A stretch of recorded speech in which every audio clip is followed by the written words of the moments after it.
everyone. This is Ray Luskin and the creative activist turning pain to purpose. And as you know, I love to start with a poem. So this is for you, Helen. The Power of Therefore. Some lives are measured in years, others are measured by the courage to keep saying yes. A little girl growing up among ancient mountains could not have known where curiosity would lead. To film sets, war zones, tea with royalty, racetracks, prisons, prime ministers, legends. Stories waiting to be told. One choice led to another. One story opened the next. One, therefore, became the doorway to a life well lived. And I want to welcome Helen C. Parker today. She's amazing. We met and we talked before in a group that we're in, and it's so wonderful. She is a television and film producer. Her career has been vast, many, many years. She was a journalist. Yes. She has done a number of things, and right now she has a new book out called Power of Therefore, A Life of Lessons that begin but and therefore. So we're going to be talking about that in a little while, but I just want to talk Okay. about a little bit about your background. You're from Australia. You grew up in the Blue Yes. Mountains National Park. Why Yes. don't you tell us a little bit about your background and your story there? And, what Sure. has prompted you to tell stories and to be the incredible filmmaker, storyteller that you are? Well, thank you, Ray. That's so lovely. And that poem, wow, that brought me to tears. That's really, Oh, I thank you. feel it welling up. Thank you. Thank you very much. Thank you for the work that you do. My friends and I from high school are still all in touch, and though we fell out of touch for about 20 or 30 years, but social media bring you Right. back.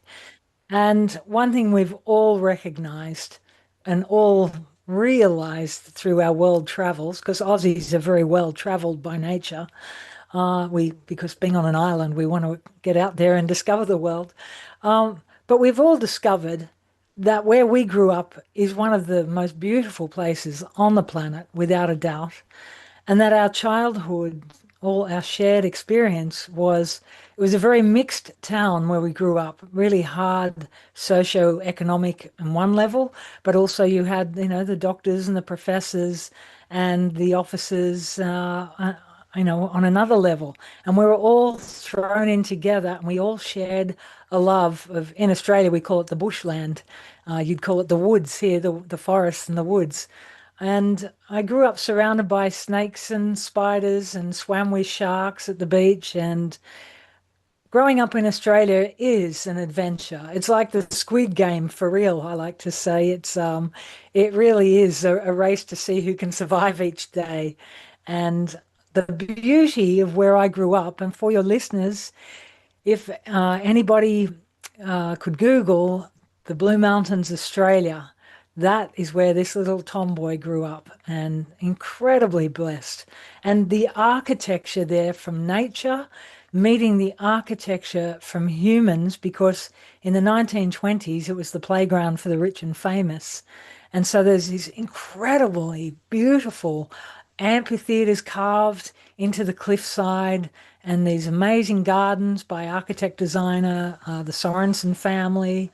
And they really are, it's hard to put into words how beautifully magnificent the Blue Mountains is, both natural and man-made. Wow. So Well, that's it. when I was reading your new biography, your book, you Yeah. mentioned there, and I'm just bringing it up because of our readers, that you'd Yes. experienced some violence as a child and that nature Oh was your yeah. refuge. So if you could we don't go into backstories very often, but I think it's important people Yeah. hear that you've had challenges in your life that, you've Oh, overcome. Yeah. absolutely. Absolutely. Thank you.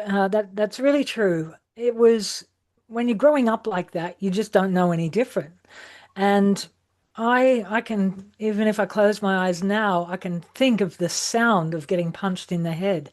I can think of the sound of getting rocks thrown into my head.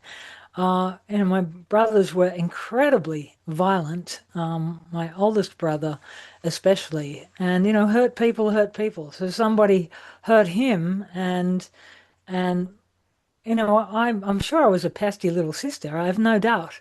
I was the youngest of the family. And as the youngest, you are the most vulnerable. And the others do have a duty to not pass that pain down, but to protect.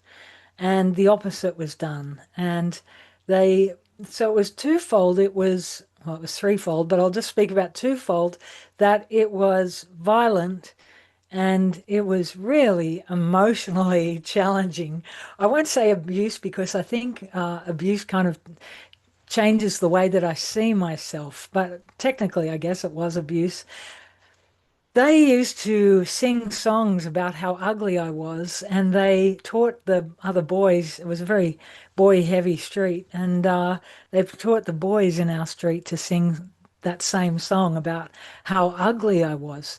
So I grew up being beaten up as a little girl, being beaten up by boys who were older than me. Well, And what I let's did talk. with, Okay, go ahead. yeah.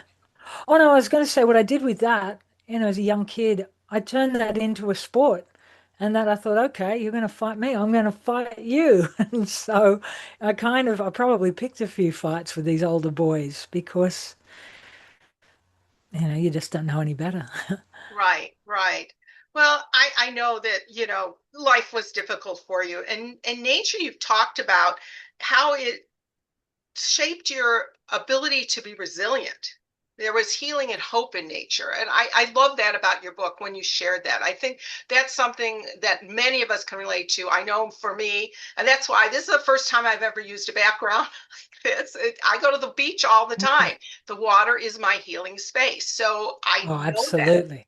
Yeah. So Absolutely. That's so true. And for me, I could run away from them. And here's the funny thing, I learned to jump off cliffs. And, I have kind of sore ankles now as an adult, that because my youth was spent running away from those brothers, but I could jump off cliffs and they couldn't. And so I was able to leap off the cliff and just land on the ferns and the shrubs below and the little saplings. How on earth I didn't get impaled is beyond me.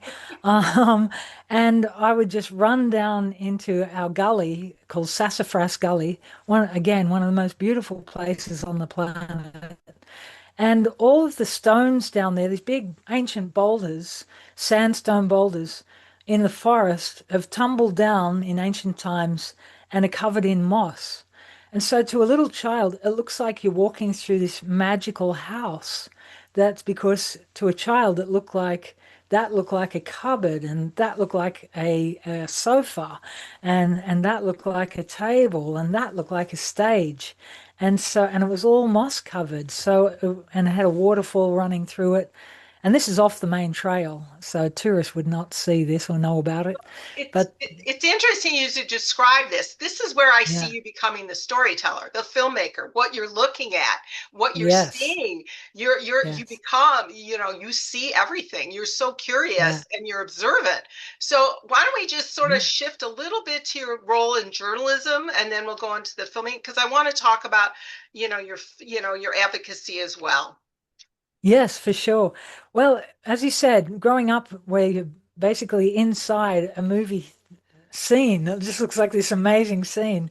And so I think, and my brain I have that hyperconnectivity that everything is just connected to everything else and it just never shuts down. And so it was a natural thing to go into media. And somebody asked me the why of my talks. And the why of my talks is this, that when you are beaten up like that and teased like that and nobody comes to your rescue, you grow up wanting to have a voice because you have no voice. And in school, the way I had a voice was by being the class clown, and that gives you power when you're in charge of everyone being the clown.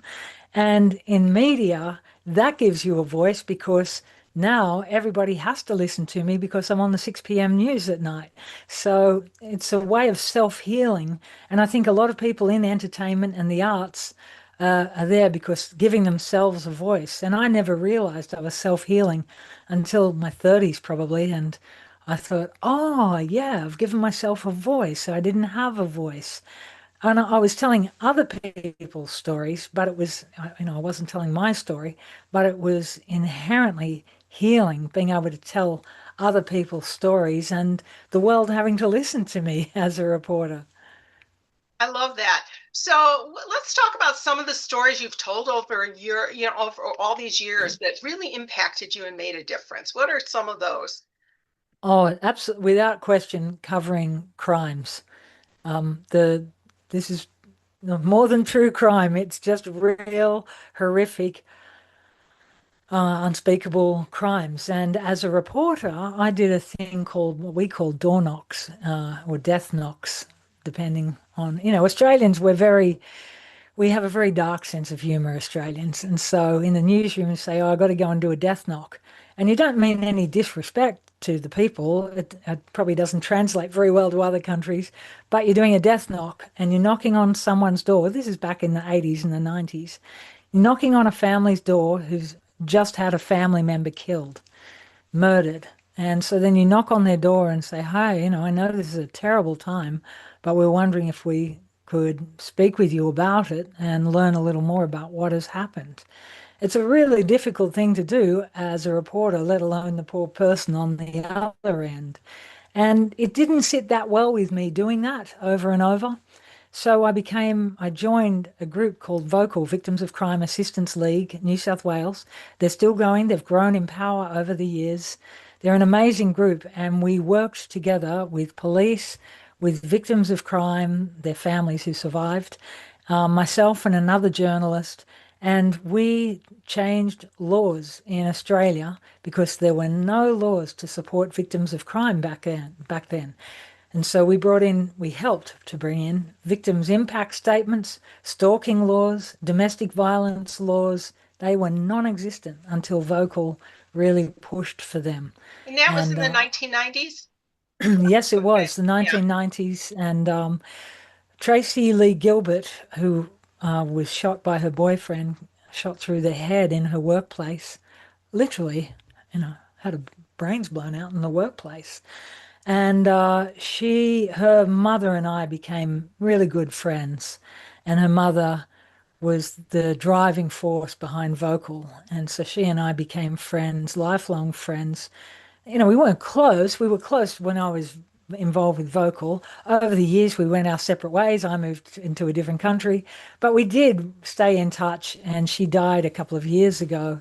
And if anyone Googles Dawn Gilbert in Australia, she started Vocal and made a world of difference to give victims a voice. So, did I answer the question? I can't Yes, remember. you did. So, I just think that's important, you know, that how you get involved in advocacy, because I think that's part of my yeah. is healing. I talk about, Yes. that is a contribution, whatever that contribution is. Yours is obviously storytelling, advocacy, all these things, Yes. they help us heal. And when we Oh, and that's what I believe. So I always love to hear when yeah. somebody's done something special like that. And I Yeah. know you've done films about in prisons. I mean, you have done I the have. gamut of things. It's sort of like, so let's talk about some of the projects you're working on right now, just to give people Sure. a clue. Yeah. Sure. Right now, I'm very focused on my book, The Power of Therefore. And as you said, it's when things hit you from, out of your control. They hit you, and then you can either be swept away by it, you can either cry and wait for help, you can either be the victim, which doesn't get you anywhere, or you can say, therefore I will. And when you look at those victims' families, like Dawn Gilbert, she was a real therefore I will. And so, and I think that's a great message for all of us. And it Therefore I doesn't will. matter the whatever trauma, I believe That's that right. we all have that ability. We can stay stuck in the stories we're telling ourselves or look for the gifts and be empowered by what is the next chapter of our lives. So for me, Exactly. it's talking about what are the gifts of everything, being curious. I mean, that to me is a core Yes. value that I think we all need to adopt is curiosity. And Oh, then yes. courage to just explore. You don't have to do much with it, but I believe Yeah. everybody's got a story and we all need to share a story to witness and Yeah, be witnessed. absolutely. I think those are really big healing tools, and that I love what you're doing because you are a filmmaker. You're now sharing your book, you're out there speaking. These are all Yeah. ways that we can empower each other because somebody's going to listen and say, oh my God, that sounds like me, or wow, I Yeah. never thought of that. Yes, yeah, exactly. And because the book has only just come out, and so you're one of the lucky people that have read it straight hot off the presses. And I've done another version because the great thing about printing and publishing through Amazon is, not that I'm a huge fan of Amazon particularly, but the one advantage of that is that when you get your book, when you actually read the hard copy, if you want to make changes, you can just go in and make changes, and then they print out the next change. Where previously, if I've gone through a publisher, it can take a year before those changes will come through. So that's something I really like. So what I'm really focused on now is the book and the book launch. The book launch will be coming up in August. I haven't set a date yet, but What does that but look like for you when you say a book launch? What are you going to be doing? oh, it's going to be a party. All right. I'm married to a rock star, and Literally, she is. She's married to Canadian rock star. yes, yeah, I am, and so he's going to be put to work, um, and the book launch will be at one of the local restaurants here in our tiny little Canadian town, and it will be invited guests, and it'll be open doors as well because there's a section of the restaurant where public can come in, and I'm going to do a spoiler alert here for anyone that does come, but there's going to be planted people in the audience who have instruments. And Oh, my husband will get up and start playing his guitar and singing. And I mean, I'm going to give a little talk at first, and yeah. then my husband will get up and he'll sing. And then these other people who are professional musicians in the audience, they're going to stand up and start pulling their instruments out from under the table and start playing. Oh, how And they'll fun. yeah, and then they'll walk to the front and join him as a band. And so, I'm trying to make the book launch a really joyful experience and Well, express who I am. let's talk about the book itself, a little bit more about your Sure. story. What stories do you want? What questions do you want people to ask themselves? What is the process that you take them through in your book? Boy, I guess there's a lot of processes in there because it's such a wide experience of life.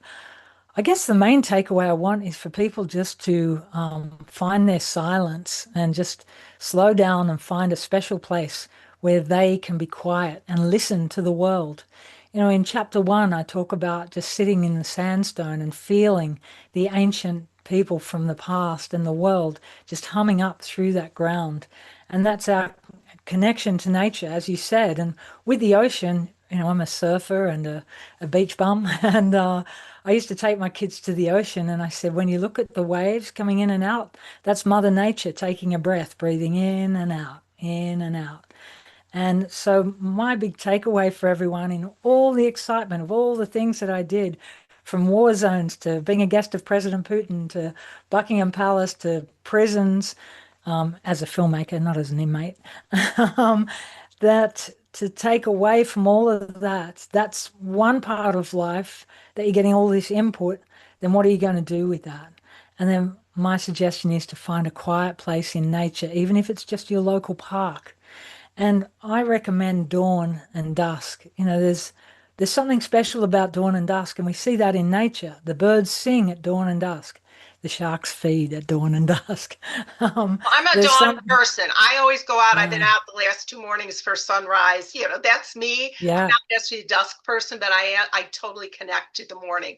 To yes, there is a rhythm there. There is a there peace and is. calm that I absorb and I take. Yesterday I went to the beach and then I went to the botanic gardens afterwards. So I got Oh, beautiful. all forms of nature yesterday. It was beautiful.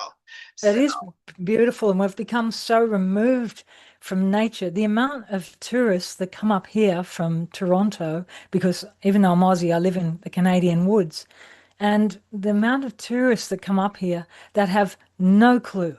They have no clue about Mother Nature. They have no clue that everything in the world eats every other, eats other things. Every life form on this planet consumes other life forms. So I don't know if you can guess, I'm not a vegan, because even though I understand where they're coming from, what I see in nature is brutal and incredibly cruel sometimes, brutally cruel. And we can't question that. It's just the way it is. And we don't have to be cruel, though. We should be above that. And so, what I take comfort from is the strangeness of nature, the beauty of nature, the harshness of nature, and just find some kind of peace with that. I see plants reacting to me. I see trees, great trees, helping other trees survive. Like they're sentient beings just as much as a cow, even a worm. Like Love it. I have love equally across nature. I don't view a cow or a sheep or my dogs being better than or more worthy of life than a butterfly or a grub. They're to me, they're all so intricately beautiful. So there Mm. you go. I'm a little weird that way. It's okay. Afterwards, we'll talk about a couple shows that I think you'd really like that I've been watching. Okay. Okay. Okay. When you look back and you could speak to your younger self, what would you tell her after all Oh, the life experience that you've had? I would let her know, I would give her a big hug, number one. And I recommend that for everybody who's been hurt or traumatized or treated unfairly, is find that quiet place and imagine your younger self. And then imagine your older self coming in and giving your younger self a hug and talking to them. And I would give myself a hug and I would say, you're braver than you know, you're funnier than you know, and you're more beautiful than they're telling you. And uh, and that you have the heart of a lion. Keep going. That's That's beautiful. What that's what I legacy would do say. you hope your stories leave behind, whether they're film or your Oh, book? that's a really interesting thing I'm kind of battling with at the moment, actually, like legacy, because even though I understand the value of leaving a legacy, I also recognize that in the end we're all just going to be dust. And I don't mean that to be a depressing way, but as an Australian, I feel this great honor that one day I'll go back into Mother Earth. And so legacy, I know this sounds silly. My legacy will be the trees that I've planted and tended for, and maybe I'll carve my name in some rocks because, you know, rock carvings last forever and computer chips do not. And the books, of course, and the work that I've done. I think my greatest legacy would be the work to help victims of crime. And I'm only really reflecting on that now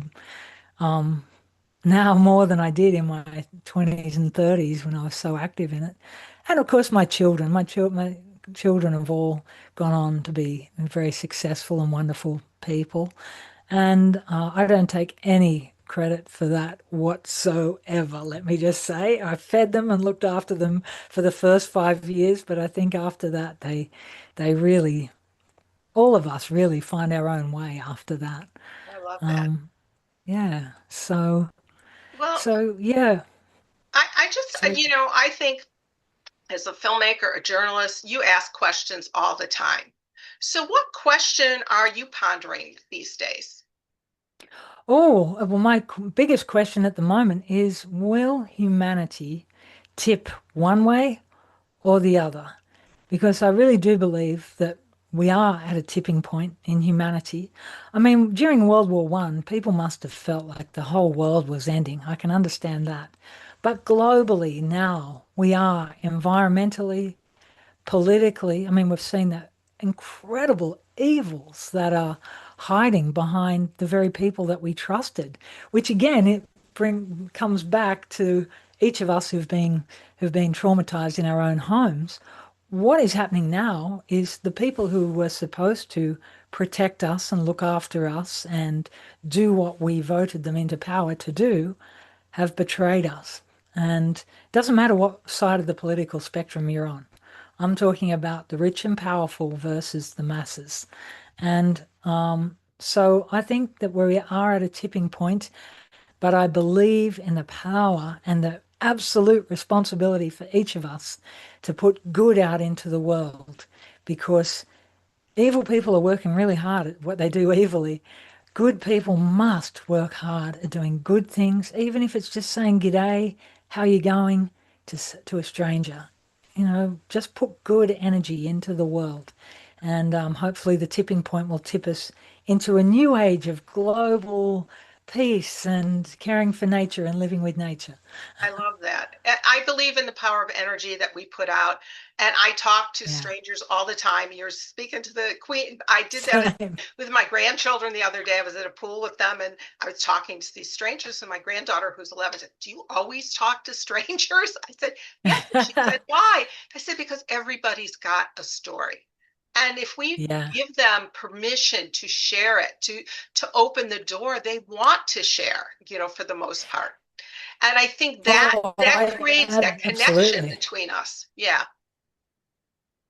It really does. And I come from a society, Australian society. Australians and Americans get on very well, but Australian society is very different in that we do very much. Kids talk to strangers. You just talk a lot to strangers.